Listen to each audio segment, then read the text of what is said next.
I have constantly said in this country, until Nigerians get to a stage to say, no, you can't be minister of power if it is generator that is powering your whole house and you have not provided generator for every other person. You cannot be minister of housing if you are not staying in a government apartment. You cannot be minister of health if you do not have your treatment in this country. You cannot be minister of education if your children are all schooling outside. You can't. Why? Because human beings have self-interest. There is what is called self-interest. If his children are going to go to the government secondary school, he will make sure that government secondary schools are well taken care of. If his family is going to go to the general hospital next door, he will make sure that general hospital is well taken care of.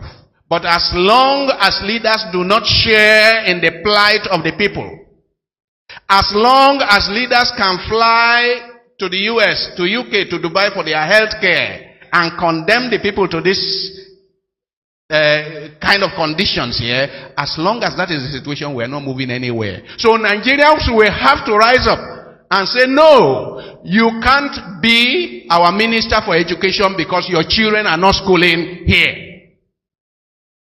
So when you have a situation, rather than the people making sacrifice and demonstrating how much sacrifice you have made for the people, then we say, yes, you be our leader because you have suffered for us. You have denied yourself legitimate pleasures for our sake.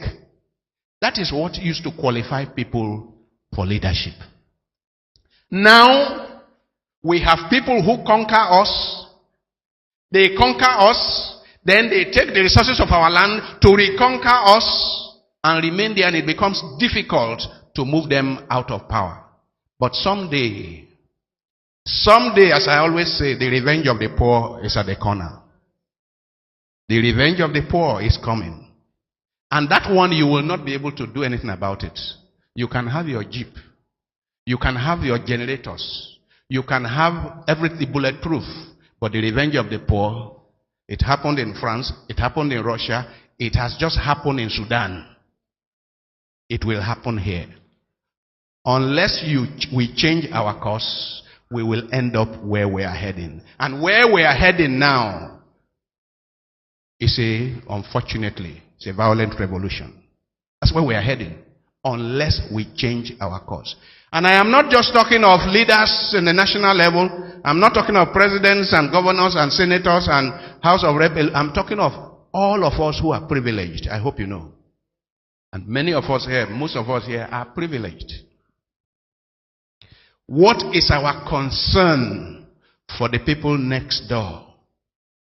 For the poor people next door, what is our concern? What is even our concern for our megadis? For those who do petty work for us, what is our concern? If that is not happening, it means we are failing as shepherds in our responsibility of being shepherds. I hope you know that in this Africa, in this Nigeria, there never used to be a distinction between the neighborhood of the rich and the neighborhood of the poor. I hope you know. I hope you know that poor people and rich people used to live together. That's the heart of the blacksmith. That's the heart of the king. That's the heart of it used to be together. It's a completely new, terrible thing that has happened to us. And people are enjoying it. They are enjoying it. They ask you what part of town you live in. And that immediately you tell them the part of town you live in, you know your status. And I am saying, by the time you segregate society, what used to be called apartheid, and Nigerians were in the forefront of fighting apartheid, where the white man said, look, you blacks, you live there, we white, we live here. That is exactly what we are doing to our fellow black people. Exactly. And you know, it makes it easier when revolution comes. I hope you know. It makes it easier. It means the poor people know where to go. And I challenge the authorities in our cities. I challenge town planners that this is not how to plan towns. Let us start working. If we want our peace and safety and security in future, let us start working on what is called integrated cities. integrated estates, integrated settlements. If we want peace, the one we are on now, you will never have peace. We need to have integrated cities where the not so rich and the rich and so on live together and share. So that the children that are growing up privileged will know they are privileged when they see next door the other children. And they go to the same school, by the way. They go to the same school, by the way.